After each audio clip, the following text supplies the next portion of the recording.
स्वागत है आपका योगेंद्र साहू ऑनलाइन क्लासेस में। तो जैसे कि हम लोग ऋग्वैदिक काल और उत्तर वैदिक काल और वैदिक सभ्यता है ना, ये तीनों का क्लास कर चुके हैं हम लोग, थ्योरी क्लास।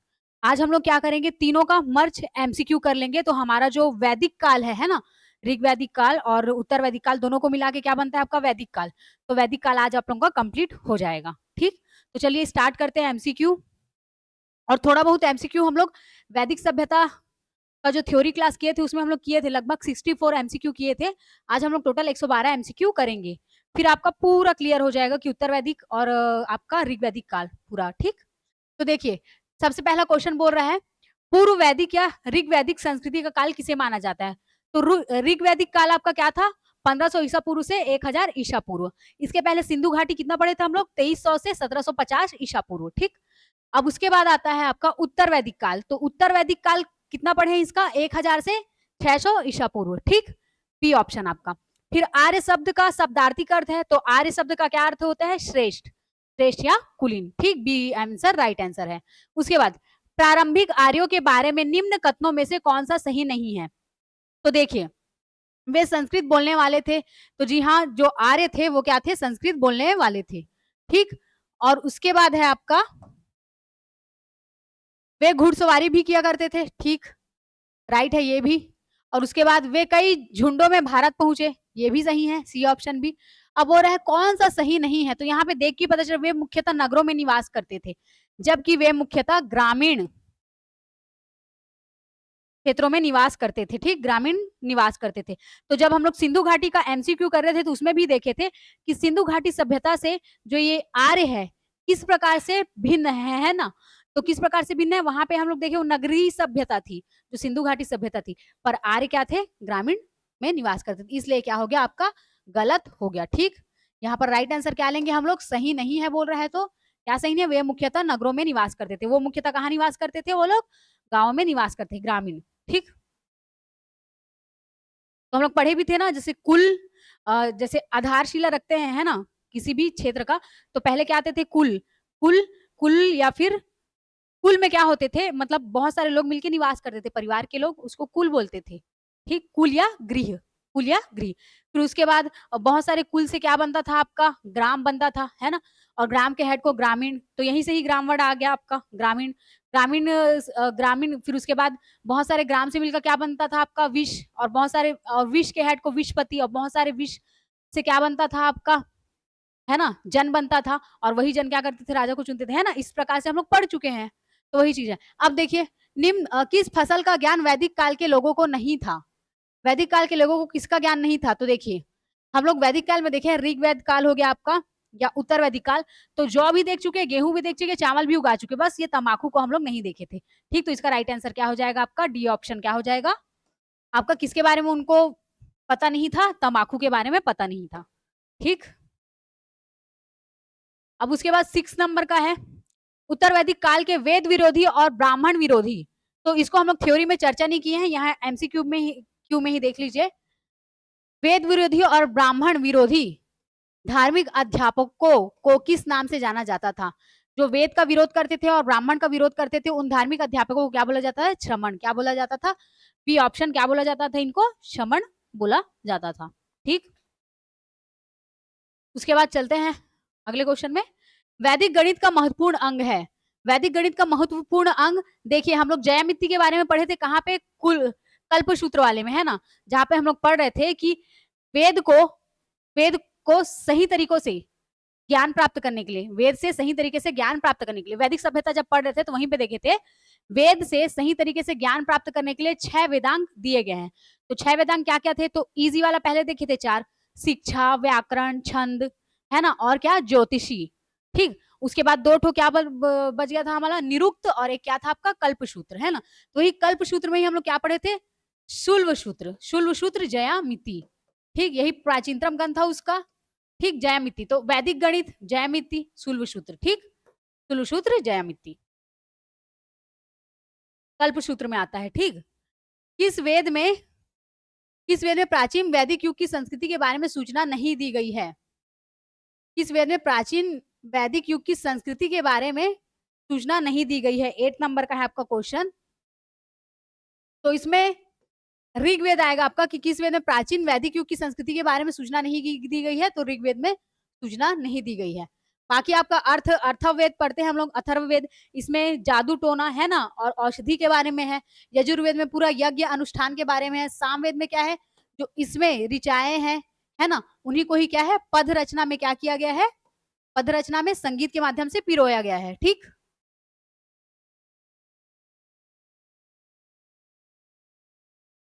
अब देखिए निम्नलिखित में से उत्तर वैदिक काल में लिए गए ग्रंथों का सही क्रम बताइए करके। तो सही क्रम क्या होगा हम लोगों का, यहाँ पे अगर वेद नहीं दिया रहा तो यहाँ पे क्या लेते, साहित्य, क्या लेते, साहित्य, है ना, साहित्य, ब्राह्मण, आरण्यक या उपनिषद। तो ये हमारे क्या है, देखिए हम लोग 4 वेद पढ़े थे। 4 वेद कौन कौन सा पढ़े थे, चलिए बताइए। 4 वेद कौन कौन सा पढ़े थे, एक ऋग्वेद पढ़े थे, एक पढ़े थे यजुर्वेद, और एक क्या पढ़े थे, सामवेद, और एक क्या पढ़े थे हम लोग, अथर्ववेद। ठीक, इतना पढ़े थे हम लोग। अब ये 4 वेद होते हैं हमारे। अब ये 4 वेद के भी 4-4 प्रकार होते हैं। इन चारों वेद के भी 4-4 प्रकार होते हैं। ठीक, तो वो 4 प्रकार क्या होते हैं आपके, यही साहित्य, ब्राह्मण, अरण्यक और उपनिषद। उपनिषद क्या है, वेद का अंतिम रूप है ना, वेद के अंतिम रूप, इसीलिए उपनिषद को क्या बोलते हैं, वेदांत। ठीक, वेद का अंतिम रूप है उपनिषद, इसीलिए क्या बोलते हैं, इसको वेदांत बोलते हैं। ठीक, अब देखिए यहाँ पे साहित्य तो नहीं दिया हुआ है, वेद दिया हुआ है ना। अब ये वाला ऑप्शन तो ऐसे कट, जो उपनिषद जब मतलब अंतिम भाग है तो इसको शुरू में रख दिया, तो ऐसी ऑप्शन कट हो गया। यहाँ भी उपनिषद को सेकंड में रख दिया, ऑप्शन ऐसी कट हो गया। ठीक, उसके बाद देखिए ब्राह्मण आपका दूसरे नंबर पे होता है ना, तो इस तरीके से ये भी ऑप्शन आपका एलिमिनेट हो गया। साहित्य, ब्राह्मण, आरण्यक और उपनिषद। ठीक, यहाँ पे वेद को रख दिया है। ठीक है, वेद, वेद आएगा तभी तो वेद के प्रकार आएंगे, है ना, तो उस तरीके से आपका कौन सा ऑप्शन क्या हो जाएगा, ऑप्शन क्या हो जाएगा, ए ऑप्शन आपका राइट आंसर हो जाएगा। ठीक, वेद, ब्राह्मण, अरण्यक और उपनिषद। अब देखिए वेदों की संख्या कितनी है, तो कितने वेद हैं, 4 वेद हैं। अभी देख लेते हैं हम लोग ऋग्वेद, यजुर्वेद, सामवेद और अथर्ववेद। जब ऋग्वेद, यजुर्वेद और सामवेद तीनों को मिलाएंगे तो वेदात्रयी, वेदत्रयी या त्रयी बोलेंगे उसको, है ना, वेद त्रयी बोलेंगे या तो त्रयी बोलेंगे। और मान लीजिए चारों वेद को अगर एक साथ बोलना होगा तो क्या बोलेंगे, अपुरुष है। क्या बोलेंगे, अपुरुष है। अपुरुष है का मतलब क्या होता है, देवताओं के द्वारा रचित है। ये जो वेद है किनके द्वारा रचित है, देवताओं के द्वारा। अब देखिए 11वें नंबर का, कौन से 3 वेद संयुक्त रूप से त्रयी या वेदात्रयी, तो वही त्रिवेद, यजुर्वेद और सामवेद। अथर्ववेद को नहीं रखा गया। ठीक, क्योंकि उसमें जादू टोना और क्या है आपका औषधि के बारे में। ठीक, भारत के राज चिन्ह में प्रयुक्त होने वाले शब्द सत्यमेव जयते किस उपनिषद से लिया गया है, तो इसको भी देख लेते हैं, मुंडक उपनिषद, है ना। यहाँ मुड से मतलब सत्य बोलना चाहिए, इससे लिंक करके पढ़ लेना करके। और एक कठोपनिषद है जिसमें क्या है आपका यम और नचिकेता का मृत्यु संबंधी क्या है, वाद विवाद मतलब वार्तालाप हुआ है। ठीक, उसके बाद देखिए त्रिवैदिक आर्यों का मुख्य व्यवसाय क्या था, तो त्रिवैदिक आर्यों का मुख्य व्यवसाय क्या था आपका, ऋग्वैदिक आर्यों का मुख्य व्यवसाय क्या था आपका, पशुपालन था। ठीक, ऋग्वैदिक आर्यों का क्या था, पशुपालन था। और वहीं अगर उत्तर वैदिक काल बोल देता तो क्या आ जाता, कृषि आ जाता। ठीक, उत्तर वैदिक। और सिंधु सभ्यता बोलता तो क्या था वहां पे आपका व्यवसाय क्या था, मतलब मुख्य व्यवसाय क्या था, व्यापार था, है ना, उस सिंधु घाटी सभ्यता में। ऋग्वैदिक काल में पशुपालन। अब देखिए ऋग्वेद में एक चीज और याद कीजिएगा, गाय को मुख्य रूप से मानते थे और गाय के लिए क्या होता था, युद्ध किया जाता था। गाय के लिए युद्ध किया जाता था, तो यहीं से लिंक कर लेना पशुपालन करके। और कृषि उत्तर वैदिक काल में क्या था, यहाँ पर चावल भी उगाया गया और मुख्य रूप से क्या था, गेहूं था, है ना। तो इन चीजों को भी याद रखिएगा। जौ को क्या बोलते थे, यव। उसके बाद 14 नंबर का क्वेश्चन है, भारतीय संगीत का आदि ग्रंथ कहा जाता है। ठीक, भारतीय संगीत का, तो देखिए सामवेद में ही हम लोग क्या पढ़ते हैं, संगीत। जितने भी ऋग्वेद में ऋचाएं हैं, श्लोक हैं, उनको कितनी ऋचाएं थी, कितनी ऋचाएं थी उसमें आपका 10580, इतने ऋचाएं थी, है ना, ऋचाएं, मात्राएं या फिर श्लोक बोल सकते हैं। तो इतने को पूरा क्या किया गया, संगीत में ढाला गया है, पद में, पद पद्य रचना में। ठीक, तो सामवेद। अब देखते हैं अगला क्वेश्चन, प्रथम विधि निर्माता कौन है, प्रथम विधि निर्माता कौन है, तो देखिए चाणक्य, चंद्रगुप्त, सेल्यूकस, ये सब तो आपके आगे आएंगे। हम लोग अभी खत्म कर लेंगे ना, ये हमारा वैदिक काल खत्म हो गया, उसके बाद क्या है आपका महाजनपद काल आएंगे, उसके बाद इन लोगों को पढ़ने को मिलेगा। तो प्रथम विधि निर्माता कौन थे आपके, मनु थे। कौन थे, मनु थे। ठीक है, मनु थे। इन्होंने जो लिखा तो उसको मानव शास्त्र करके भी बोलते थे, है ना, उसमें पूरा बताया गया है कैसे धर्म नीति होती है, राजनीति होती है, न्याय नीति कैसे होती करके। प्रथम विधि निर्माता कौन हो जाएंगे आपके? मनु। ठीक।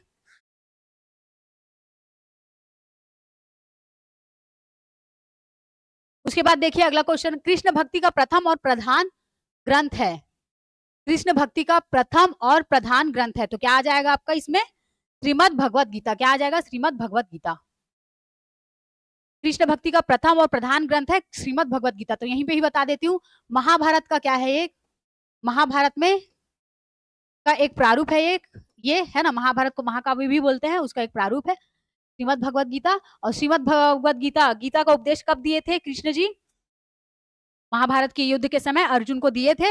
और यहाँ पे एक चीज और याद रखिएगा, जो महाभारत है इसमें पहले श्लोक बहुत कम थे, है ना। किसी बुक में मतलब लिया जा, देखिए गूगल में सर्च करें तो 8,800 श्लोक थे प्रथम बार में, फिर द्वितीय बार में हो गया था आपका 20,000। और ऐसे देखा जाए किसी भी मतलब अदर राइटर के बुक में देखें तो 12,000, फिर उसके बाद कितने? 1,00,000। अभी मतलब कि अभी बढ़ के कितनी हो गई है? 1,00,000 हो गई है। ठीक, श्लोक कितनी हो गई है? 1,00,000 हो गई है। ठीक ठीक, 1,00,000 हो गई। इकाई, दही, सैकड़ा, हजार, हजार। ठीक, 1,00,000 हो गई है। और जय संहिता बोलते थे, ठीक, महाभारत को, इसको भी याद रखिएगा। ऋग्वेद में संपत्ति का प्रमुख रूप क्या था? तो गौधन था। क्या था? गौधन था आपका। ठीक, क्यों? क्योंकि यहाँ पे गाय के लिए, ऋग्वेद का हम लोग पढ़े ना, यहाँ पशुपालन मुख्य था, प्लस यहाँ पे गाय के लिए युद्ध होता था, गाय को लोग विशिष्ट मानते थे। ठीक, अक्सर हम लोग देखते हैं ऐसे टाइप के क्वेश्चन है तो ए और बी दोनों आंसर को लिया जाता है, पर ध्यान से पढ़िएगा। ठीक, गौधन होगा इसका राइट आंसर। अब देखिए, ऋग्वेद के किस मंडल में शूद्र का उल्लेख पहली बार मिलता है? ठीक, ऋग्वेद के किस मंडल में शूद्र का उल्लेख पहली बार मिलता है? तो आपका किसमें मिलेगा? ये 10वें मंडल में। ठीक, 10म मंडल में मिलेगा। ठीक, अब देखिए एक चीज और हम लोग बार बार रिवाइज करते आए हैं कि 10म मंडल में ही किसका वर्ण का भी शब्द जो है प्रथम बार आया था, किसमें? पुरुष सूक्त में। 10म मंडल की किसमें? पुरुष सूक्त में। ठीक, इसको भी आप लोग क्या करोगे? याद रखोगे। ठीक, 10म मंडल में। और 9वें मंडल में क्या है? सोम को समर्पित है। 9वां मंडल किनको समर्पित है? सोम को समर्पित है। ठीक, पुराणों की संख्या कितनी है? पुराणों की संख्या कितनी है? बताइए कितने पुराण है? 18 पुराण है। ठीक, 18 पुराण है। वैदिक धर्म का मुख्य लक्षण इनमें से किसकी उपासना थी? वैदिक धर्म का मुख्य लक्षण इनमें से किसकी उपासना थी? तो देखिए एलिमिनेट करके बनाते हैं। ठीक, देवी माता तो हो नहीं सकती, क्यों? मातृ सत्तात्मक हम लोग किसमें देखे थे? सिंधु घाटी में देखे थे। फिर जब ऋग्वैदिक काल आया उसमें पितृ सत्तात्मक था, है ना। और जितने भी देवता थे, इंद्रदेव, उसके बाद हमारे अग्निदेव, अग्निदेव के बाद वरुण देव, फिर उसके बाद वनस्पति के देवता सोम और तूफानों के देवता मारुत, है ना। और यहाँ पे स्त्रियों की, फिर भी ऋग्वेद में स्त्रियों की जो स्थिति थी बहुत अच्छी थी, उनके लिए शिक्षा का प्रबंध था, है ना। और स्त्रियां समिति में भी भाग लेती थी राजाओं का चुनाव करने में। पर उत्तर वैदिक काल में क्या हो गया था? स्त्रियों की स्थिति दयनीय हो गई थी, उनको समिति में भी बैठने नहीं दिया जाता था, यज्ञ अनुष्ठान में बैठने नहीं दिया जाता था। ठीक, तो यहाँ से देवी माता तो ऐसी हट गए, है ना। त्रिमूर्ति, पशुपति, पशुपति का हम लोग कहाँ पे वर्णन किए हैं? सिंधु घाटी सभ्यता में, मोहनजोदड़ो में, है ना। मोहनजोदड़ो में क्या है? पशुपति का की मुहरे मिली हुई है। ठीक, पशुपति की मुहरे मिले हुए हैं। अब देखिए वैदिक धर्म किस पर? प्रकृति पर, है ना। प्रकृति कैसे? प्रकृति, वर्षा के देवता इंद्र, अग्नि के देवता मतलब आग के देवता अग्निदेव, और वरुण जल निधि के देवता, वनस्पति के देवता सोम, और तूफानों के देवता मारुत, पूरा प्रकृति आधारित है। इसलिए 20 का ऑप्शन क्या आ जाएगा आपका? ए आ जाएगा। ठीक, अब उसके बाद क्या है? किस देवता के लिए ऋग्वेद में पुरंदर शब्द का प्रयोग हुआ है? किस देवता के लिए ऋग्वेद में पुरंदर शब्द का प्रयोग हुआ है? तो किनके लिए हुआ है? इंद्र देव के लिए। किनके लिए हुआ है? इंद्र के लिए हुआ है। ठीक, जैसे हम लोग छत्तीसगढ़ का इतिहास पढ़ते हैं सामान्य अध्ययन, है ना, तो उसमें धुरंधर किसके लिए यूज हुआ है? वेंको जी के लिए, है ना। किन्होंने दिया था? रघुजी द्वितीय, रघुजी द्वितीय जी देते हैं ना वेंको जी को उपाधि धुरंधर करके। वैसे पुरंदर किनको बोलते हैं? इंद्र जी को बोलते हैं ऋग्वेद में। और ऋग्वेद के सबसे इष्ट देवता है इंद्र जी। ठीक, तुल्व सूत्र किस विषय से संबंधित है? तो जयामिति से। किससे संबंधित है? जयामिति से। ठीक, कल्प वाले में पढ़े थे ना, कल्प सूत्र वाले में, तुल्व सूत्र जयामिति सबसे प्राचीनतम ग्रंथ है करके। अब देखिए अगला, अस्तोमा सदगम्य कहां से लिया गया है? क्या बोल रहा है ये वाला लाइन, अस्तो मां सदगम। ठीक, तो इसको याद रखिएगा आप लोग। देखिए सबसे प्राचीनतम ग्रंथ कौन सा है हम लोगों का, ऋग्वेद है प्राचीनतम ग्रंथ, है ना। और अक्षर भी सबसे शुरू में आता है ना। तो इस तरीके से आस्तो सदगम करके याद रखिएगा। ठीक, क्यों, क्योंकि बहुत सारे वर्ड्स, जैसे हम लोग तस्मो जागृतम ऐसे करके एक वर्ड के बारे में भी पढ़े थे वैदिक सभ्यता का के बाद जब एमसीक्यू थे, तो उसमें है ना है ना, पढ़े थे ना उसमें जाग तो करके, तो मैंने बोला था जागना उठना, तो उपनिषद को उठना से ले लो, और वो जागृतम है ना, तत्सम जागृतम ऐसे करके कुछ था, देख लीजिएगा उसको। ठीक, तो ऐसे लिंक करके याद करना, क्योंकि ये वर्ड कहाँ याद रहेंगे हम लोग को, है ना। तो इसलिए आ से आ अक्षर पहला आता है, और त्रिवेद भी पुराना है, तो कौन से वेद से लिया गया है, ऋग्वेद से लिया गया है। अब देखिए बोल रहा है आर्य भारत में बाहर से और सर्वप्रथम बसे थे, कहाँ पे बसे थे, पंजाब में। कहाँ पर बसे थे, पंजाब में। ठीक, कहाँ पर बसे थे ये, पंजाब में बसे थे आर्य। सूची 1 को सूची 2 से मिलाना है। तो देखिए ऋग्वेद का पढ़े थे हम लोग, होत्री जो पुरोहित होता है, ये सारे क्या है, पुरोहित। ठीक, पुरोहित, पुरोहित नहीं नहीं गलत लिखा गया। ठीक, ऐसे लिखते हैं पुरोहित। ठीक, तो ये सारे पुरोहित है ना। तो देखिए हम लोग याद किए थे, कैसे याद किए थे, सामवेद में क्या होता है, संगीत, संगीत को गाने वाला उद्गाता, तो इससे किए थे। ठीक, अथर्ववेद में कैसे याद किए थे, ब्रह्मा एक ही है, ब्रह्म का अर्थ है। ठीक, एक ऐसा करके। यजुर्वेद का क्या बताई थी मैं, यजुर्वेद यहाँ पे बुढ़ंतर है, यहाँ पे बुढ़ंतर, यहाँ यू, यजुर्वेद का अधर्वयु।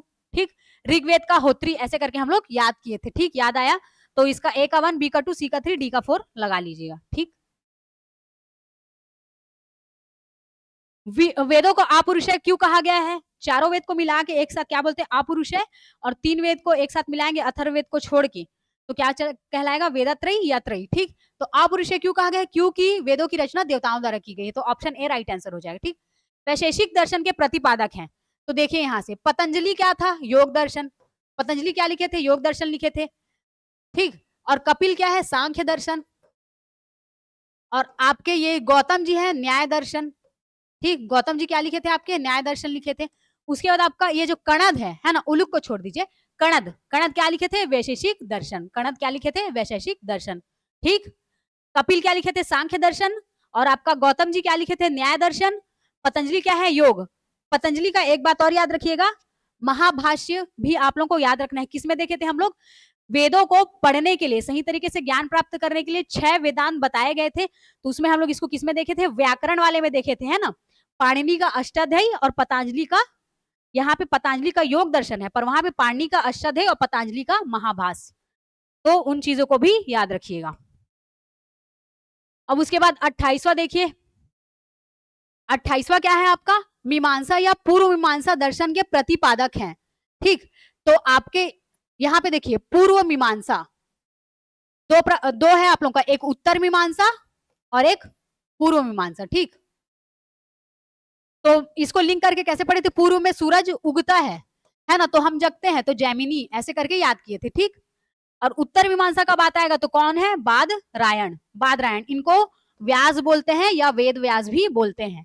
ठीक, इसको भी आप लोग याद रखोगे। ठीक, उत्तर मीमांसा इन्होंने लिखे हैं व्यास, या फिर इसी को ही बादरायण भी बोलते हैं, और पूर्व मीमांसा, पूर्व में सूरज उगता है तो हम जगते हैं, तो जैमिनी। ठीक,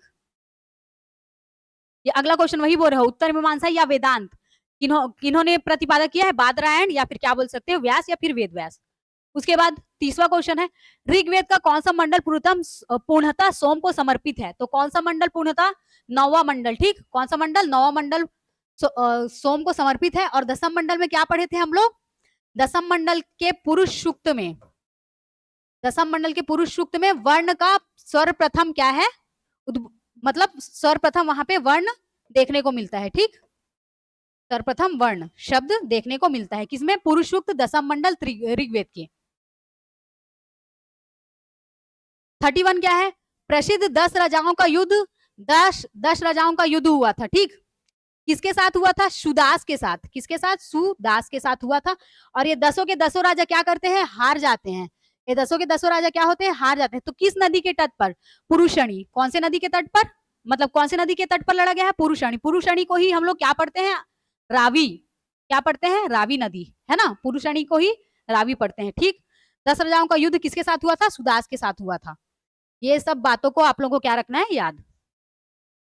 उसके बाद देखिए 32 नंबर का क्वेश्चन, धर्मशास्त्रों में भू राजस्व, धर्मशास्त्रों में भू राजस्व की दर क्या है? ठीक, भू राजस्व की दर क्या है?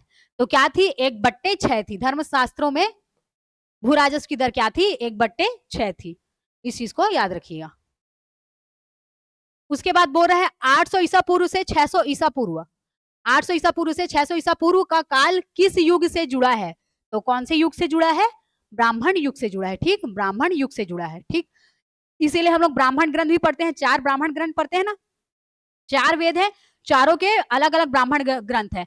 सबसे प्राचीन ब्राह्मण ग्रंथ क्या था आपका? सतपथ, है ना? किसका था वो? यजुर्वेद का। तो याद कैसे किए थे? यज्ञ करते हैं तो 100% अच्छे से बैठ के प्रार्थनाएं करते हैं, ऐसे करके याद किए थे, है ना? और ऋग्वेद का ब्राह्मण ग्रंथ क्या था? ऋग्वेद का ऋषि लोग ऐतराज कर देते हैं, है ना, किसी को भी श्राप दे देते हैं, ऐसा लिंक करके पढ़े थे हम लोग, ट्रिक लगा के। तो ऋग्वेद का क्या था? ऐत्रेय। ठीक,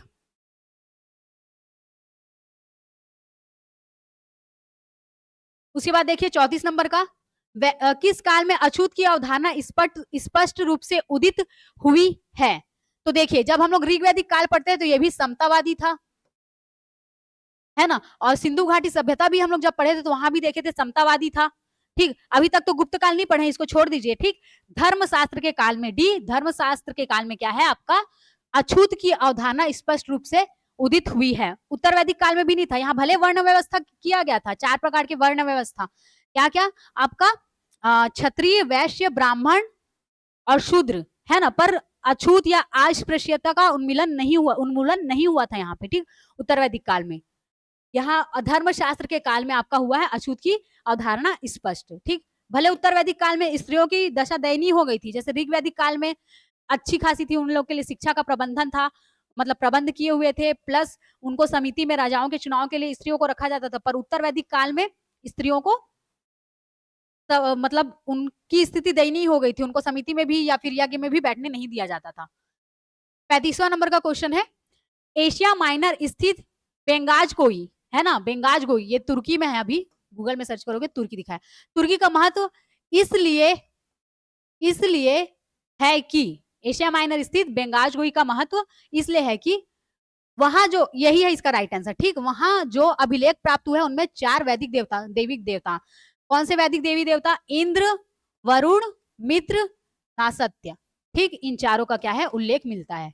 इन चारों का क्या मिलता है? उल्लेख मिलता है। ठीक, अब देखिए वेद के मूल ग्रंथ की रचना यहीं से हुई, मध्य एशिया व तिब्बत के बीच एक महत्वपूर्ण, इसको छोड़ दीजिए, इसको बस याद रखिएगा। ठीक, एशिया माइनर स्थित जो बेंगाज कोई है ना, उसका महत्व क्यों है? क्योंकि वहां पे 4 वैदिक देवी देवताओं का उल्लेख मिला है।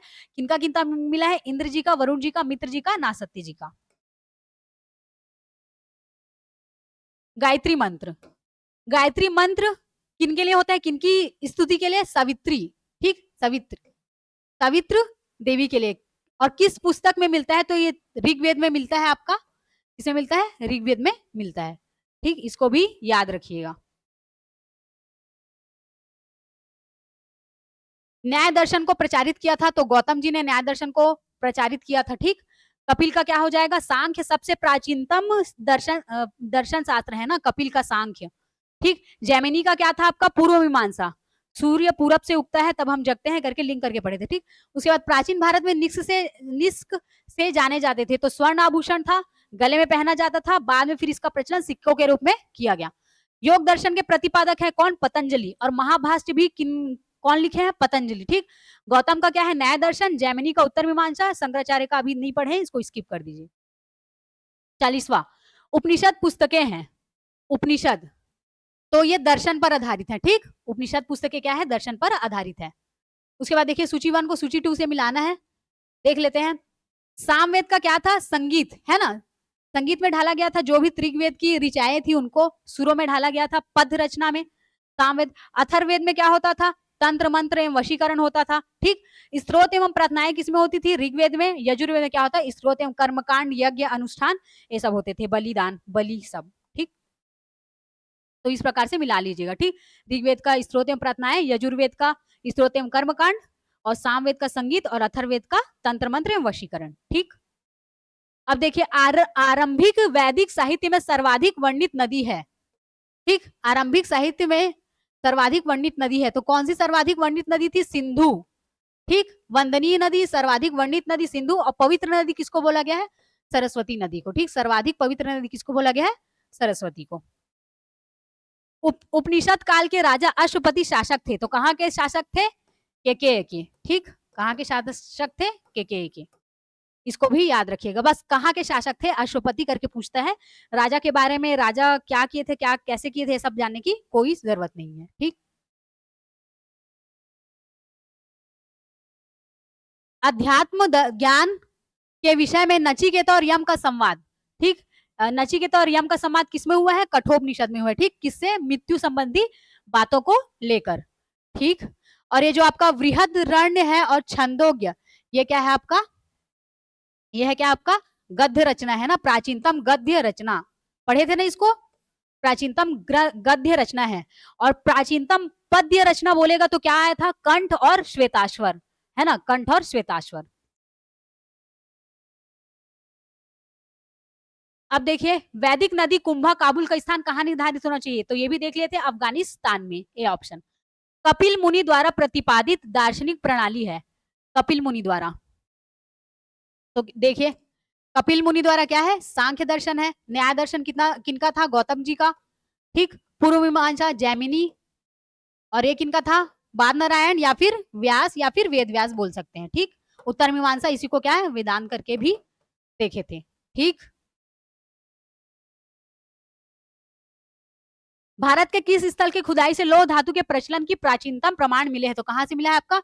अतरंजी खेड़ा से मिला है। अतरंजी खेड़ा उत्तर प्रदेश से मिला है। एटा इसका क्या है? जिला है, ठीक, एटा इसका जिला है, और अतरंजी खेड़ा उत्तर प्रदेश से मिला है, ठीक। उसके बाद निम्नलिखित में से किसका संकलन ऋग्वेद पर आधारित है?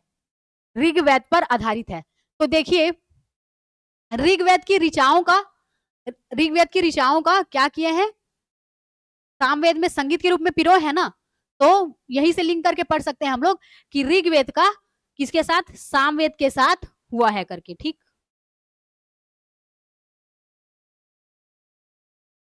अब चल देखते हैं हम लोग अगले क्वेश्चन को। अब हम लोग अगले क्वेश्चन में चलते हैं, ठीक।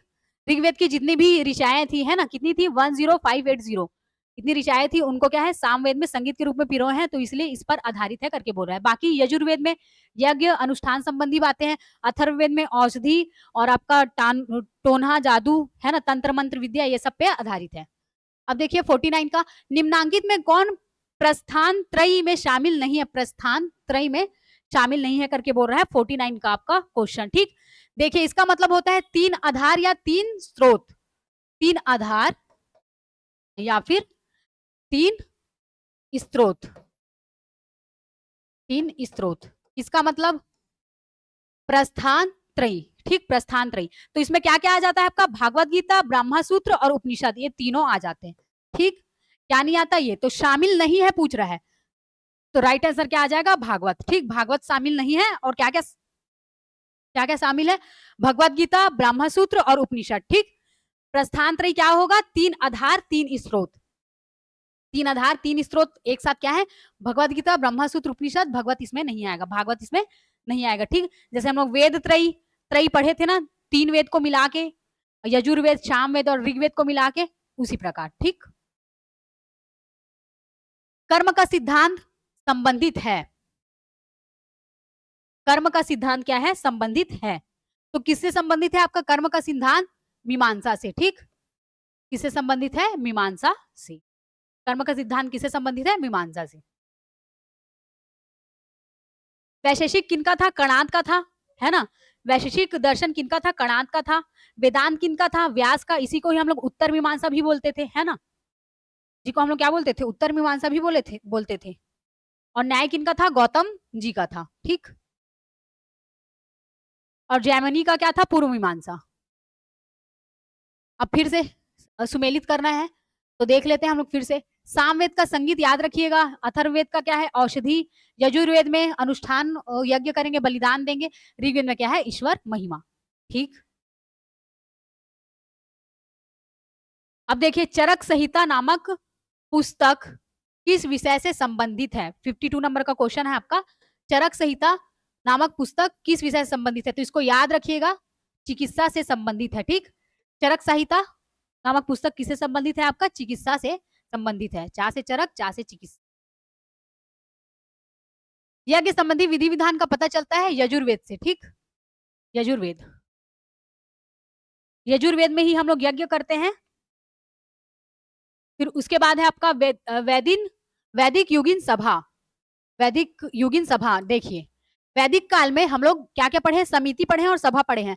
तो ऋग वैदिक काल में हम लोग समिति को देखते थे, जिसमें क्या करते थे? राजा का चुनाव करते थे समिति के लोग। और सभा क्या होती थी? एक प्रकार की मंत्री परिषद होती थी जो राजा की सहायता के लिए होता था। ठीक, तो यही है सभा का क्या हो जाएगा आपका? सी ऑप्शन, मंत्री परिषद हो जाएगा। ठीक, क्या हो जाएगा? मंत्री परिषद।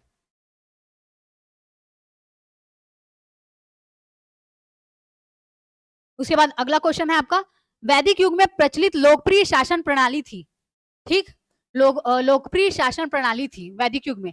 तो देखिए जब हम लोग उत्तर वैदिक काल पढ़ते हैं तो वहां पे खुद देखते हैं हम लोग कि राजा का जो शासन है वो क्या हो जाता है? वंशानुगत हो जाता है ना? राजा का जो शासन है वो क्या हो जाता है? वंशानुगत। तो इस आधार पे अब देखिए यहाँ पे एक बात उठती है कि ऋग वैदिक काल में राजा के चुनाव के लिए समिति होती थी, है ना? जनता चुनते थे। पर ये इसको एक तरीके से देखा जाए तो यहाँ पे मतलब एक बात उठ जाएगा कि वंशानुगत कब हुआ? आपका उत्तर वैदिक काल में, है ना? और आपका ऋग वैदिक काल में क्या था? समिति होती थी।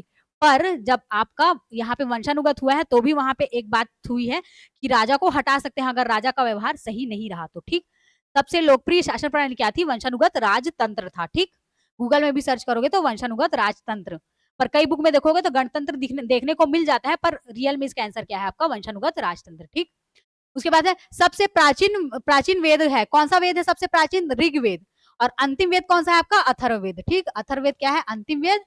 और प्राचीन बोल रहा है तो क्या हो जाएगा? ऋग्वेद। ठीक,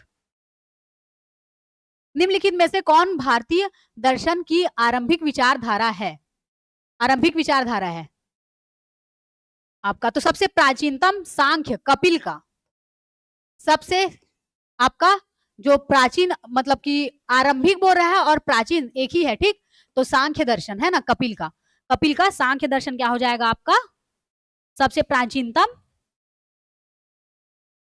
विचारधारा है। वैशेषिक किसका था? कणाद का। और योग किनका था? पतंजलि का। और मीमांसा दो थे, पूर्व मीमांसा किसके थे? जैमिनी के। और उत्तर मीमांसा किनके थे? बाद नारायण या फिर व्यास या फिर वेद व्यास। ठीक, उसके बाद देखिए अगला, सांख्य, योग, न्याय, वैशेषिक, मीमांसा एवं वेदांत, इन 6 भिन्न भारतीय दर्शनों की स्पष्ट रूप से अभिव्यक्ति हुई है। तो किसमें हम लोग पढ़े अभी तक इसको? वैदिक युग में पढ़े हैं ना। वैदिक युग में सांख्य किनका था? कपिल का। योग किनका था? साथ साथ बोलिए चलिए, योग किनका था? पतंजलि का। और वैशेषिक किनका था? कणाद का। मीमांसा किनका था? मीमांसा ये पूर्व मीमांसा की बात कर रहा है तो जैमिनी लीजिएगा। और जो उत्तर मीमांसा है आपका जिसको वेदांत भी बोलते हैं, ये किनका था? व्यास का या बाद रायण। ठीक, या वेद व्यास भी बोलते थे। ठीक, इन चीजों को क्या रखना है? आप लोग को याद रखना है। अब देखिए 59 नंबर का, निम्नलिखित में वह दस्तकारी कौन सी है जो आर्य द्वारा व्यवहार में नहीं लाई गई थी? तो यार इनके द्वारा मित्र भांड तो था ही, है ना? यार देखिए हम लोग सिंधु घाटी सभ्यता पढ़ते हैं तो वहां पे जो लाल कलर का बर्तन था उसमें क्या है? काले रंग का आपका मृत भांड यूज हुआ है। और चित्रित धूसर भांड आर्यों के टाइम में यूज हुआ है। ठीक, चित्रित धूसर भांड। अब देखिए मित्र भांड तो यूज हुआ है, आभूषण भी निष्का आभूषण यूज किए थे, पढ़ाईगिरी भी होता था, है ना? लुहारगिरी बस व्यवहार में नहीं लाया गया था। पर एक चीज याद रखिएगा आप लोग, एक चीज आप लोग याद रखिएगा कि लोहे की खोज सिंधु घाटी सभ्यता में नहीं हुई थी। ऋग वैदिक काल में भी लोहे की खोज नहीं हुई थी। आपकी लोहे की खोज कब हुई थी? उत्तर वैदिक काल में। कहां पे हुई थी? उत्तर वैदिक काल में। इस बात को याद रखिएगा। और इसकी जानकारी कहां से मिली कि उत्तर वैदिक काल में लोह का ज्ञान हो गया था लोगों को करके? अथर्ववेद में मिला था। और इसमें क्या बोला गया था कि लोहे को क्या बोलते थे? श्याम या कृष्ण बोलते थे। ठीक, श्याम या कृष्ण। अब देखिए 60वां नंबर का, आयुर्वेद। आयुर्वेद या औषधि अथर्ववेद में, ठीक। गंधर्व वेद एक बार देख लेते हैं 60वें नंबर का।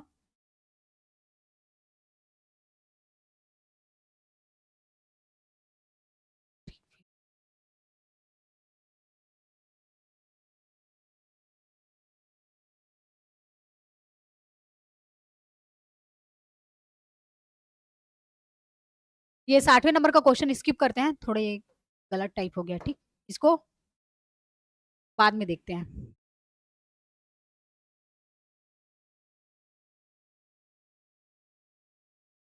देखिए 61 का, 61, ऋग्वेद के किन छह मंडलों को वंश मंडल या गोत्र मंडल कहा जाता है। देखिए यहाँ पे गोत्र मंडल का बात उठा है और वंश का, गोत्र का और वंश का बात उठा है, तो यहाँ से एक बात सुन लीजिए कि यहाँ से एक बात जानने लायक मोस्ट इंपॉर्टेंट बात है, उसको बता देती हूँ। ऋग वैदिक काल में सबसे पहले वर्ण शब्द का हम लोग देखे थे, किसमें देखे थे? दसम मंडल के पुरुष सूक्त में देखे थे, ठीक। और ऋग वैदिक काल में ही हम लोग क्या क्या देखे थे? गोत्र, वंश, कुल, ये सब वर्ड का यूज हुआ है वहां पे, है ना। ऋग्वैदिक काल में कुल, वंश, ठीक, कुल, वंश, गोत्र। फिर उसके बाद उत्तर वैदिक काल में हम लोग क्या देखे कि वहां पे गोत्र, सेम गोत्र वालों का विवाह क्या कर दिया गया था? प्रतिबंधित कर दिया गया था, ठीक। तो ये बातें भी जान लीजिए। अब देखिए वंश मंडल और गोत्र मंडल कहा जाता है किन 6 मंडलों को?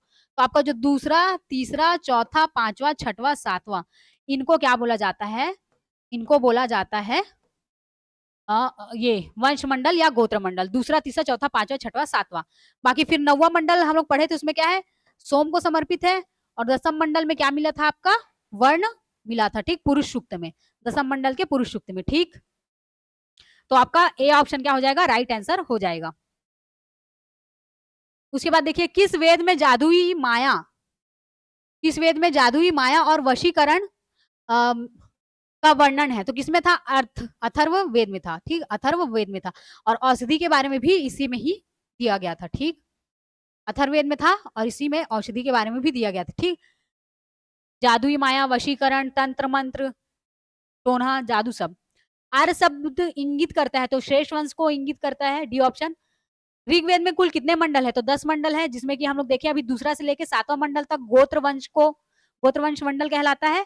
प्लस आपका 9वां मंडल में सोम को समर्पित है, ठीक। और 10म मंडल जो है आपका लास्ट वाला, उसमें क्या है? पुरुष सूक्त में वर्ण का सर्वप्रथम शब्द मिला है, ठीक। आर्य भारत में सभ्यता आए थे, तो आर्य भारत में सर्वप्रथम कहां से आए थे? मध्य एशिया से आए थे, मध्य एशिया से। कहां से आए थे? मध्य एशिया से आए थे। तो देखिए आर्यो आर्यो के मत मतलब विवादास्पद है ना, तो इसमें हम लोग 4 प्रकार के पढ़े थे, है ना। किनका पढ़े थे? मैक्स मूलर का पढ़े थे, जो मध्य एशिया का सिद्धांत दिए थे, है ना। बाल गंगाधर तिलक का देखे थे, जो उत्तरी ध्रुव का सिद्धांत दिए थे, है ना। और एक यूरोप का सिद्धांत पढ़े थे, किनका पढ़े थे? विलियम जोन्स का पढ़े थे हम लोग। और तिब्बत का सिद्धांत किसका पढ़े थे हम लोग? दयानंद सरस्वती जी का, ठीक। यहाँ पे अन्य क्षेत्र पूर्वी एशिया तो ऐसे ही हट जाएगा, यूरोप से मध्य एशिया से, तो हम लोग यहाँ से मध्य एशिया मैक्स मूलर को लिए हैं, ठीक। कौन सा वेद अंशतः गद्य रूप में भी रचित है? देखिए सामवेद पद्य पद्य रचना, है ना, मतलब कविता के रूप में, ठीक। ऋग्वेद का ये तो स्त्रोत प्रार्थनाएं थी, है ना। उसके बाद यजुर्वेद यज्ञ में आपका गद्य भी है और पद्य भी है, दोनों है, ठीक। गद्य भी है और पद्य भी है। तो इसका राइट आंसर क्या होगा? यजुर्वेद। क्या हो जाएगा इसका राइट आंसर? 66 का आपका यजुर्वेद हो जाएगा, ठीक। अथर्ववेद तो इसमें तो जादू टोना और आपका औषधि के बारे में दिया हुआ है, तंत्र मंत्र। ऋग्वेद में ऋचाएं दी हुई है और श्लोक दिए हुए हैं आपके, है ना, मंत्र दिए हुए हैं। अब देखिए सभा और समिति, प्रजापति की 2 पुत्रियां, ठीक। सभा और समिति प्रजापति की 2 पुत्रियां किसमें थी? अथर्ववेद में, ठीक। पुत्रियां अर्थ का अनर्थ निकाल दी थी, ऐसे करके लिंक करके अथर्ववेद। इसको पहले वाले ऑब्जेक्टिव में भी हम लोग सॉल्व कर चुके हैं। ऋग्वैदिक युग की प्राचीनतम संस्था क्या थी? तो प्राचीनतम संस्था क्या थी इसकी? विदत। क्या थी? ऋग्वैदिक युग की प्राचीनतम संस्था विदत थी। इसको और क्या बोलते थे? आर्यों की प्राचीनतम परिषद। थ्योरी क्लास में देखे थे ना इसको, आर्यों की प्राचीनतम परिषद।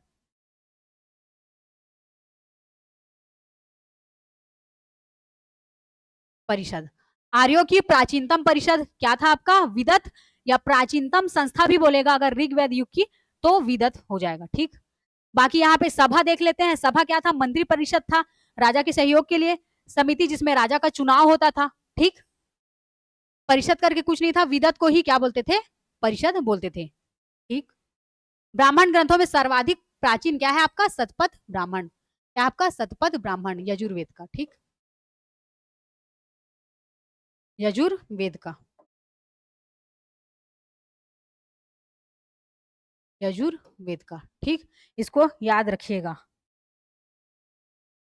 अब देखिए एक चीज, हम लोग इसको ब्राह्मण ग्रंथ भी देखे थे। जैसे हमारे 4 वेद हो गए, चारों वेद के 4 प्रकार होते हैं, 4 प्रकार। ठीक, जिसमें उपनिषद सबसे लास्ट था। वेदों का अंतिम रूप है करके उपनिषद को वेदांत भी बोलते थे। क्या क्या था? साहित्य, अरण्यक, साहित्य, ब्राह्मण, अरण्यक, और आपका क्या था? अरण्य, और क्या था आपका?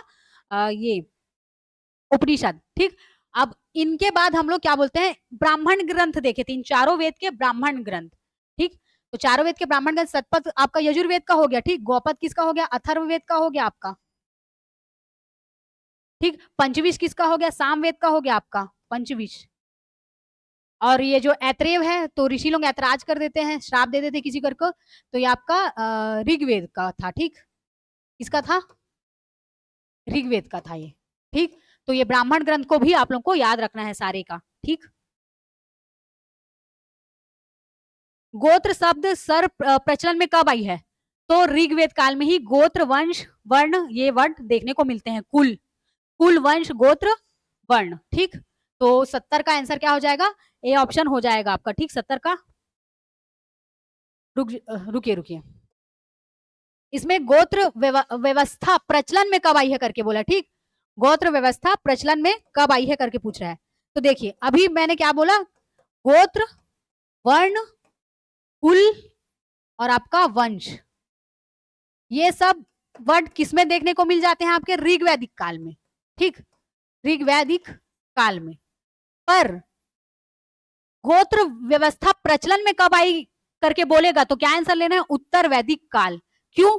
क्योंकि यहीं पे देखे थे हम लोग ना कि यहाँ पे कैसा था कि सेम गोत्र के लोगों का विवाह क्या कर दिए थे? प्रतिबंधित कर दिए थे। तो गोत्र का यहाँ पे चलन हो गया था कि सेम गोत्र वाले क्या है? आपस में विवाह नहीं कर सकते। ठीक, तो चलन प्रचलन में कब आई? तो उत्तर वैदिक काल से आई है। ठीक, तो 70 का आप लोग क्या राइट आंसर मानोगे? बी मारना। ठीक, बी लगाना। अब यहाँ पे अनुलोम विवाह, अनुलोम विवाह क्या होगा? जब उच्च वर्ण की स्त्री, उच्च वर्ण का पुरुष, उच्च वर्ण पुरुष, उच्च वर्ण, उच्च वर्ण का पुरुष निम्न वर्ण की नारी के साथ विवाह करेगा। ठीक, तो उसको क्या बोलेंगे? अनुलोम विवाह बोलेंगे। उच्च वर्ण का पुरुष मतलब पुरुष जो है वो ऊंचे जाति का है। ठीक, पुरुष है वो ऊंचे जाति का है, और नारी क्या है? नीचे वर्ण की है।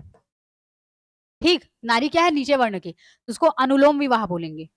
ठीक, और प्रतिलोम विवाह में जस्ट उल्टा हो जाएगा, उच्च वर्ण की नारी हो जाएगी, प्रतिलोम में क्या हो जाएगा? जस्ट उल्टा, उच्च वर्ण की नारी हो जाएगी और निम्न वर्ण का क्या हो जाएगा?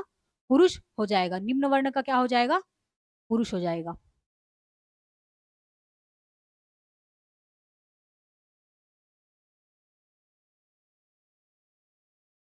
देखिए वैदिक युग में यव कहा जाता था, किसको कहा जाता था? जौ को कहा जाता था। ठीक, वैदिक युग में यव किसको कहा जाता था? जौ को। अब यहाँ पे जब उत्तर वैदिक काल में आते हैं तो तीनों की खेती करना स्टार्ट कर देते हैं। ठीक, उत्तर वैदिक काल में, उत्तर वैदिक काल में तीनों के खेती, गेहूं, जौ, चावल, और मुख्य रूप से किसका? गेहूं का। पर जब हम लोग सिंधु घाटी सभ्यता और जब ऋग्वैदिक काल पढ़ते हैं तो उसमें क्या पढ़ते हैं? जौ और क्या पढ़ते हैं हम लोग? जौ और गेहूं पढ़ते हैं। ठीक, चावल का उत्पादन नहीं किया गया था आपका वहां पे सिंधु घाटी सभ्यता में। फिर भी चावल के अवशेष मिल जाते हैं, कहां से? रंगपुर, सौराष्ट्र, और आपका लोथल, गुजरात से। ठीक, और कपास, सिंधु घाटी सभ्यता वाले कपास को उगाने वाले सर्वप्रथम भारतीय थे, इसलिए यूनानी लोग कपास को क्या बोलते थे? सिंडोन बोलते थे। क्या बोलते थे? सिंडोन। व्रीहि शब्द किसके लिए प्रयुक्त हुआ है? तो ये आपका चावल के लिए यूज हुआ है। व्रीहि शब्द किसके लिए? चावल के लिए। अथर्व का अर्थ है पवित्र जादू है ना, अथर्ववेद में हम लोग देखते हैं उसमें जादू टोना से संबंधित, तंत्र मंत्र से संबंधित, तो राइट आंसर क्या हो जाएगा? पवित्र जादू। सुमेलित कीजिए। सुमेलित यहीं से ही डायरेक्ट मिल रहा है कि छंद का छंद शास्त्र होगा, ठीक। और आपका, रुक जाइए, इसका यहाँ दे दीजिए, टी का 4 कौन सा है?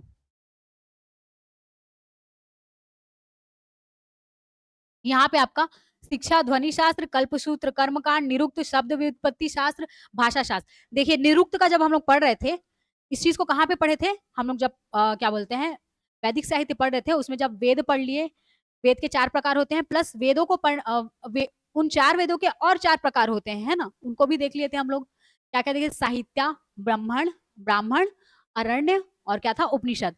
फिर इन वेदों को पढ़ने के लिए, वेदों को सही तरीके से पढ़ने के लिए क्या वेदांत की रचना की गई थी? कितने वेदांत की रचना की गई थी? टोटल 6 वेदांत की रचना की गई थी, है ना। तो 6 वेदांत में हम लोग देखे थे क्या क्या था आपका? शिक्षा था, छंद था, व्याकरण था, है ना, और आपका निरुक्त था एक, आपका क्या था? एक निरुक्त। तो उसको मैंने बोला था कि भाषा शास्त्र, है ना, इसको याद रखिएगा करके। उसी टाइम ही मैंने बोला था भाषा शास्त्र को। तो यहाँ से ऐसे ही पता चल रहा है निरुक्त क्या है? शब्द व्युत्पत्ति शास्त्र या भाषा शास्त्री। छंद का छंद शास्त्र, ऐसे ही समझ आ रहा है।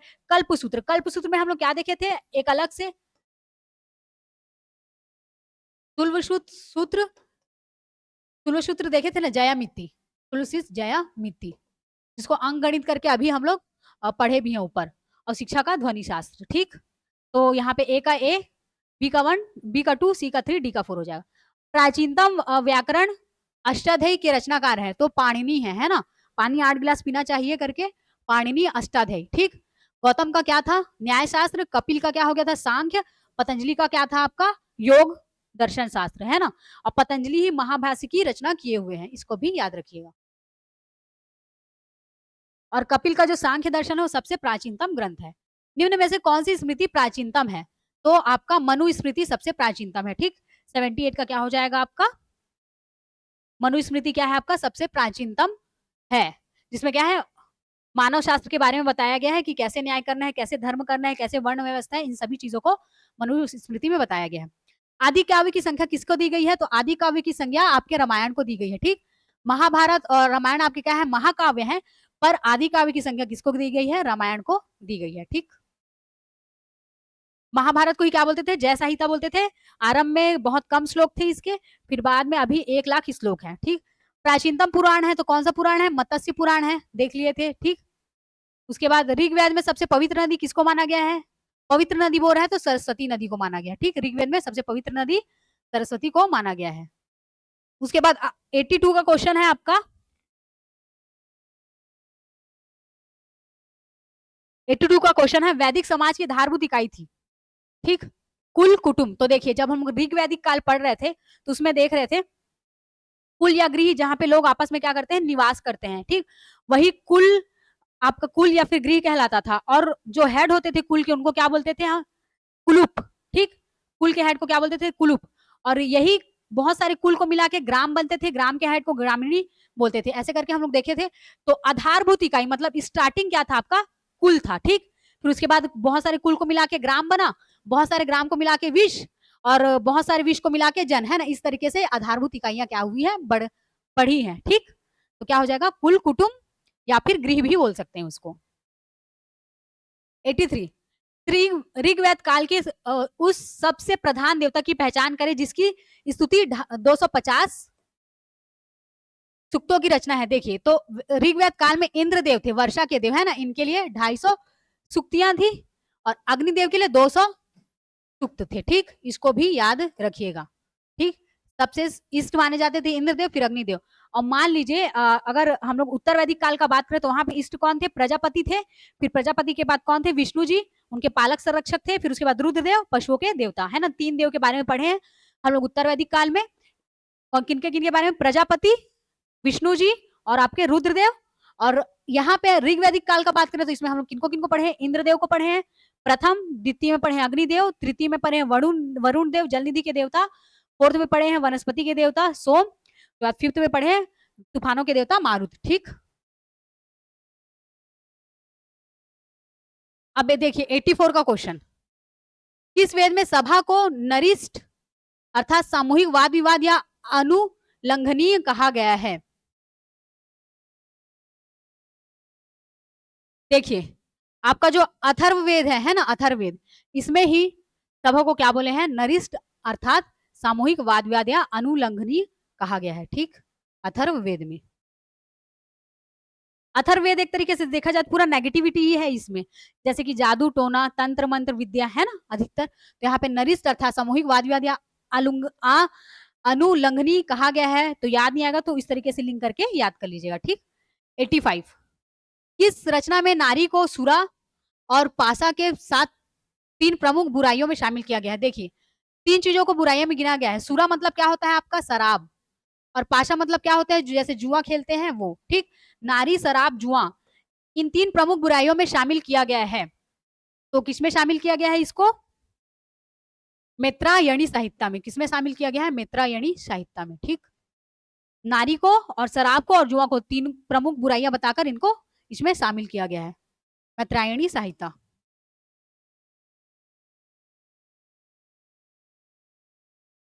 उसके बाद बोल रहा है उत्तर वैदिक काल में किस देवता को सर्वोच्च स्थान प्राप्त था? तो उत्तर वैदिक काल में किनको सर्वोच्च स्थान प्राप्त था? प्रजापति को, ठीक? किनको? प्रजापति को सर्वोच्च स्थान प्राप्त था, क्योंकि इनका कहना था जगत के रचयिता कौन है? प्रजापति। और विष्णु को इन लोग क्या बोलते थे? पालक या संरक्षक बोलते थे। और रुद्रदेव को क्या बोलते थे? पशुओं के देवता। रुद्रदेव को क्या बोलते थे? पशुओं के देवता।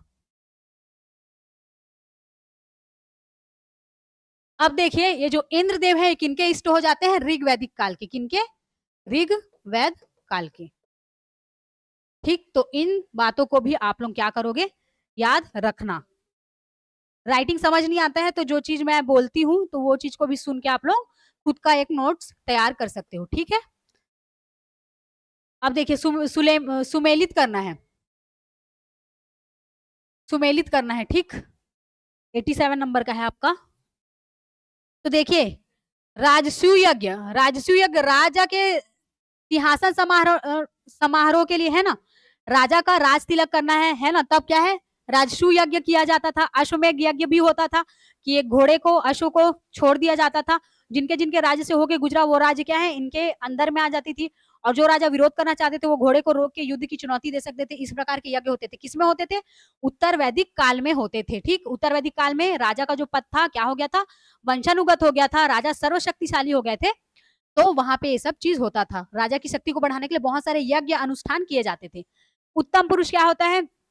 राजनीतिक शक्ति बढ़ाने हेतु किए जाने वाला यज्ञ है, ठीक? अन्य पुरुष क्या है आपका? शौर्य प्रदर्शन व प्रजा के मनोरंजन के लिए किया जाने वाला यज्ञ। मध्यम पुरुष क्या है? देवताओं को प्रसन्न करने हेतु अग्नि को पशु बलि दिया जाने वाला, सोम रस का पान किया जाने वाला यज्ञ, ठीक? सबका सामने सामने आंसर लिखा हुआ है, ठीक? इसको याद कर लिया। राजस्व सिंहासन के लिए राज तिलक हो रहा है, तब उत्तम पुरुष में क्या हो जाएगा? राजनीतिक शक्ति बढ़ाने हेतु, अन्य पुरुष में शौर्य प्रदर्शन, मध्यम पुरुष में देवताओं को प्रसन्न करने हेतु, ठीक? देखिए, इसको लिंक कैसे ही करके याद कर सकते हैं अगर याद नहीं हो रहा है तो। राजस्व का तो पता है कि राज तिलक के लिए होगा, तब होगा राजस्व यज्ञ। अब देखिए, मध्यम पुरुष, जो मध्यम वर्ग का व्यक्ति होगा वो भगवान से प्रार्थना करेगा, है ना, तो देवता को प्रसन्न करेगा, है ना, बलि वली देगा। गरीब आदमी कहाँ से बलि दे पाएगा, है ना? और रईस आदमी को बलि देने की क्या जरूरत है? तो मध्यम वर्ग का ही आदमी ऊंचा उठने के लिए क्या करेगा? भगवान को बलि देगा। तो यहाँ से मध्यम पुरुष और राजस्व आपको याद हो गया, ठीक? उसके बाद क्या है? अन्य पुरुष। अन्य पुरुष क्या करेगा? अन्य लोग का काम ही क्या होता है? थोड़ा शो ऑफ करना। अन्य लोगों का काम क्या होता है? थोड़ा शो ऑफ करना, मतलब गरीब है फिर भी थोड़ा रिच टाइप का दिखाएंगे अन्य पुरुष, ठीक? तो वही शौर्य प्रदर्शन कर रहे हैं। उत्तम पुरुष क्या करेंगे? अपनी शक्ति बढ़ाने हेतु काम करेंगे, ठीक? शक्ति बढ़ाने हेतु क्या करेंगे? काम करेंगे। इस तरीके से लिंक करके आप इसको क्या कर लोगे? याद कर लोगे। अब देखिए, सुमेलित करना है, नदियों के नाम है उनको। तो परुषणी का रावी, ठीक? परुषणी का रावी, शनि रावी करके, सतुद्री का सतजल, सा से सतुद्री, सा से सतजल, ऐसे याद किए थे। अशिकनी चिनाब, तो चिल्लाने में कमी नहीं करनी चाहिए करके इसको पढ़े थे हम लोग, अशिकनी चिनाब। और विपाशा, विपाशा का व्यास, ठीक? विपाशा का व्यास। तो सबका आमने सामने लिखा हुआ है। तो ए का 1, बी का 2, सी का 3, डी का 4। संस्कारों की संख्या कितनी है? 16। अब देखिए विवाह का,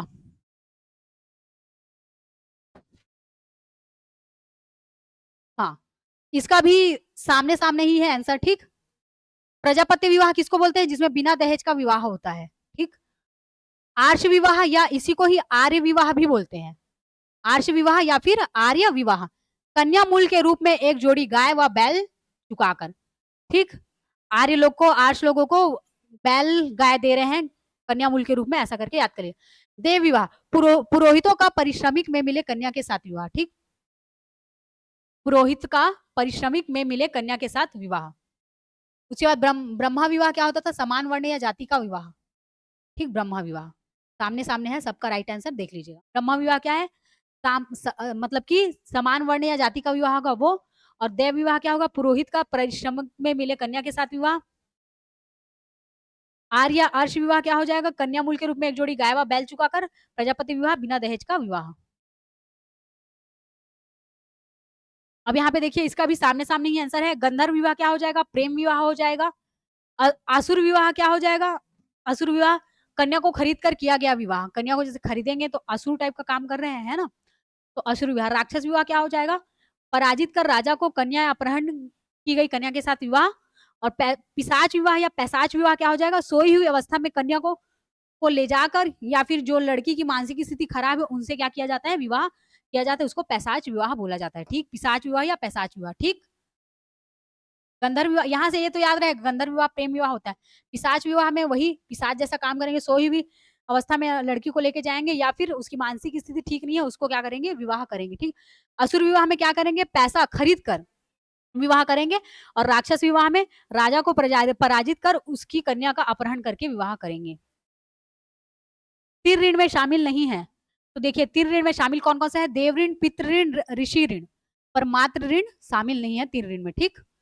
ऋग्वैदिक काल में संबंधित मृदभांड संस्कृति है, तो ऋग्वैदिक काल में आपका क्या आ जाएगा? गेरुवर्णी मृदभांड ओसीपी संस्कृति, ठीक। ठीक। चित्रित धूसर भांड आपका उत्तर वैदिक काल में आ जाएगा, ठीक। गेरुवर्णी मृदभांड आएगा ओसीपी। और क्या बोलते हैं, और एक मिद्र भांड देखे थे हम लोग, काले रंग का मिर्द भांड लाल रंग के बर्तन में, वो सिंधु घाटी सभ्यता वाला है, ठीक। उत्तर वैदिक काल से संबंधित है, तो वही चित्रित धूसर मृद भांड। 94 का क्या हो जाएगा आपका? चित्रित धूसर मृद भांड, ठीक। याद रहेगा। गेरुवर्णी बोलेगा गेरुवर्णी, है ना, तो आपका हो जाएगा ऋग्वेद काल। चित्रित धूसर भांड बोलेगा तो आपका क्या हो जाएगा? बी ऑप्शन हो जाएगा, ठीक। उत्तर वैदिक काल के लिए। हरियाणा प्रांत में चित्रित धूसर मृद भांड किस स्थल से हाल ही में किया गया उत्खनन में प्रकाश में आए हैं? तो भगवानपुर से मिले हैं। कहाँ से मिले हैं?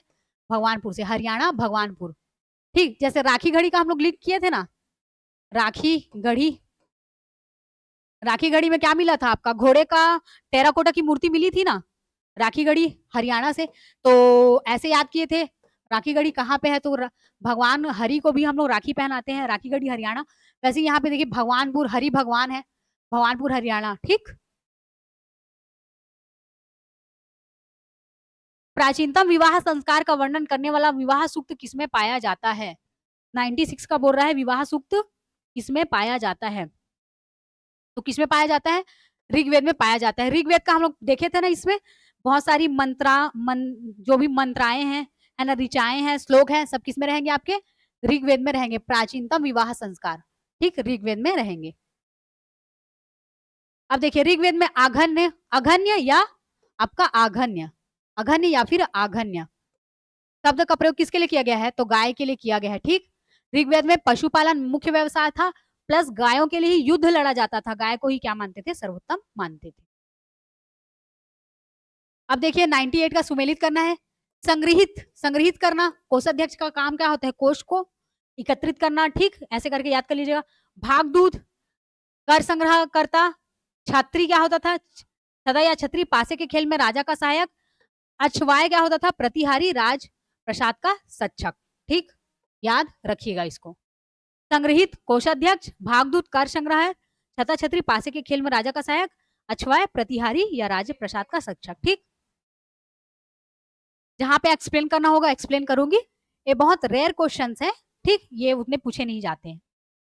उसके बाद देखिए रित स्थापित करने के कारण किस वैदिक देवता को ऋतस्य गोप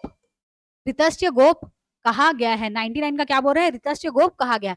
तो देखिए वरुण क्या है? हमारे जल निधि के देवता है, ठीक, जल निधि के देवता किसमें किसमें ऋग्वेद काल में। ठीक, तो यही क्या है, ऋतस्य गोप कहा गया इन्हीं को ही। ठीक,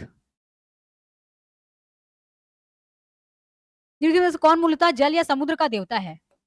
जल या फिर समुद्र के देवता कौन है? आपका 100वां नंबर का जो क्वेश्चन है वो कौन है? इसके भी वरुण देव हो जाएंगे। ठीक, जल निधि के देवता मतलब कि आपके जल या समुद्र के देवता। ठीक, 3 क्रमों पगों में 3 लोकों को माप लेने के कारण किस उपक्रम का? तो देखिए, विष्णु भगवान है जो 3 पग में, टी ऑप्शन ना, 3 क्रमों में 3 पगों में 3 लोगों को माप लेते हैं। ठीक, 3 लोगों को क्या करते हैं? माप लेते हैं। और नाम क्या रहता है विष्णु भगवान जी का? वामन अवतार। वामन अवतार में 3 पग में नाप लेते हैं ना, तो वही है विष्णु जी। ठीक, विष्णु जी 3 पगों में 3 लोगों को माप लेने वाले विष्णु जी। अब देखिए यहां से हम लोग कुछ तो नहीं जानते पर कुछ कुछ जानते हैं। जैसे रुद्र पशुओं का देवता पढ़े थे, किसमें पढ़े थे? उत्तर वैदिक काल में पढ़े थे ना। उत्तर वैदिक में 3 पढ़े थे, प्रजापति, विष्णु और रुद्र, पशुओं के देवता। और अदिति भी सुने हैं हम लोग, देवों की महान माता। देवों की माता क्या है? अदिति। और राक्षसों की माता का नाम क्या था वो आप लोग कमेंट करके बताइएगा कि राक्षसों की माता का नाम क्या था। ठीक, ये दोनों तो हम लोग जान गए। तो देखिए यहाँ पे बी का 2, डी का 4, डी का 4 यहाँ भी है, डी का 4 यहाँ पे, पर बी का 2, तो मतलब ये हो जाएगा, ए का 1 हो जाएगा। विवाह का देवता पूषण, विवाह का देवता घ, जगत के पिता। ठीक, यहाँ पे 2 चीज पता है फिर भी हम लोग बना लिए है ना, क्योंकि ऑप्शन उसके अकॉर्डिंग मिल गया हमको। बी का 2 और डी का 4, तो ए का 1 हो जाएगा और सी का 3, ए ऑप्शन। ठीक, पूषण विवाह के देवता, घ जगत के पिता।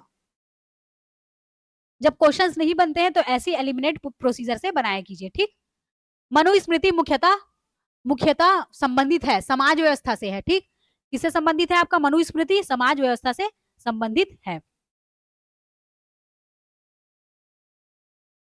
उसके बाद 104वां नंबर का आंसर है गायत्री मंत्र की रचना किसने की थी? तो गायत्री मंत्र की रचना किसने की थी? विश्वामित्र जी ने की थी। और गायत्री मंत्र को ही सवित्री देवी की स्तुति में गाया जाता है। ठीक, अवेस्ता और ऋग्वेद में समानता है, तो अवेस्ता कहां से है? ईरान से। ठीक, अवेस्ता कहां है? ईरान से। ऋग्वेद में समानता है। अवेस्ता किस क्षेत्र से है? ईरान से है। निम्नलिखित में से कौन सी एक ऋग्वैदिक आर्यों की लाक्षणिक विशेषता नहीं है? विशेषता नहीं है। ऋग्वैदिक आर्यों की बोल रहे हैं ना, अगर उत्तर वैदिक आर्य बोलता तो ऋग्वेद में क्या हुआ था? एकदम फट से देखिए, एक ठो पता चल जाएगा। ऋग्वेद काल में और सिंधु घाटी सभ्यता में दोनों में आपका लोहे का ज्ञान नहीं हुआ था, तो यहाँ लोग लोहे से परिचित है बोल रहे हैं, तो नहीं है बोल रहे हैं, तो क्या नहीं है? ये वाला। बाकी अश्व, रथ और कांस्य के उपयोग से परिचित थे, गौ से परिचित थे, है ना, गौ गाय के लिए ही लड़ाई होती थी, उनको श्रेष्ठ मानते थे ऋग्वेद काल में। संपत्ति का सर्वाधिक महत्वपूर्ण से ताम्र और आदि खल फाल का उपयोग। ठीक, तो बी ऑप्शन क्या हो जाएगा आपका? विशेषता नहीं थी। ऋग्वेद में निम्नांकित किन नदियों का उल्लेख अफगानिस्तान के साथ आर्यों के संबंध का सूचक है? तो क्या आ जाएगा आपका? कुंभा या क्रमु। ठीक, कुंभा, कुंभा, इसी को ही काबुल ठीक बोलते हैं। के बाद चलते, परुषणी को क्या बोलते हैं? रावी। परुषणी को क्या बोलते हैं हम लोग? रावी बोलते हैं। ठीक, अब देखिए अगला क्वेश्चन, धर्म तथा रीत भारत की प्राचीन वैदिक संस्कृति के केंद्रीय विचार को चित्रित करते हैं। निम्नलिखित कथन पर विचार करना है। धर्म व्यक्ति के दायित्वों एवं स्वयं तथा दूसरों के प्रति व्यक्तिगत कर्तव्यों की संकल्पना था। दूसरा, रीत मूलभूत नैतिक विधान था जो सृष्टि और उसमें अंतर्निहित सारे तत्वों के क्रियाकलापों को संचालित करता था। ठीक, नैतिक विधान था, दायित्व स्वयं, दूसरों के प्रति व्यक्तिगत, तो बिल्कुल सही है, दोनों सही है। 1 और 2 दोनों कथन सही है। ठीक, सी ऑप्शन लगा लीजिएगा। आर्यों के आर्कटिक होम सिद्धांत तो किन्होंने दिया था? क्या बोलते, उत्तरी ध्रुव का सिद्धांत किन्होंने दिया था? बाल गंगाधर तिलक। बाल गंगाधर तिलक। ठीक, आर्यों के आर्कटिक होम सिद्धांत या उत्तरी ध्रुव का सिद्धांत। अब देखिए, कुंभा, नदियों को सुमेलित करना है नाम को। कुंभा क्या थी आपकी? काबुल। कुंभा क्या थी आपकी? कुंभा थी आपकी काबुल। परुषणी, परुषणी रवि ऐसा याद किए थे। सतुद्री सज्जल, सादा नीर नया था गंडक। ठीक, कुंभा काबुल, परुषणी रवि, सतुद्री सज्जल, सादा नीरा गंडक। ऋग्वेद में सूक्त हैं, कितने सूक्त थे? 1028। तो 8 2 10 करके याद किए थे ना, 8 2 10 करके याद किए थे, ठीक। और टोटल 10 मंडल है। और ये भी देते ऋचाएं मंत्र श्लोक कितने हैं, कितने थे? 10 का 10 यहाँ पे लिखना, 5 लिखना, 8 लिखना, 0 लिखना, है ना। 10,580 ऐसे याद किए थे।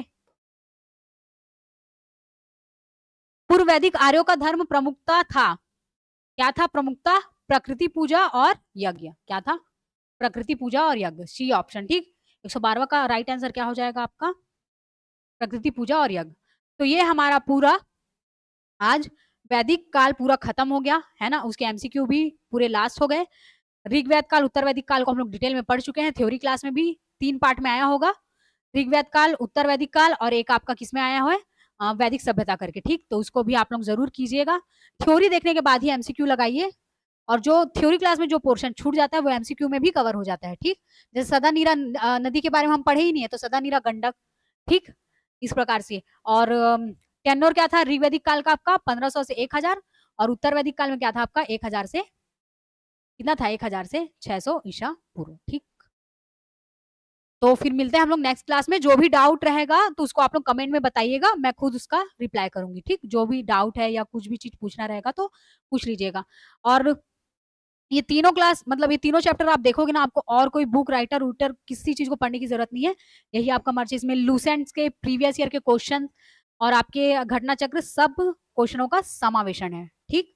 तो मिलते हैं फिर नेक्स्ट क्लास में। अब हम लोग महाजनपद काल, 6ठी शताब्दी में धार्मिक युग कैसे स्टार्ट हुआ और मौर्य काल, ये सब चीज स्टार्ट करेंगे नेक्स्ट क्लास में, ठीक है।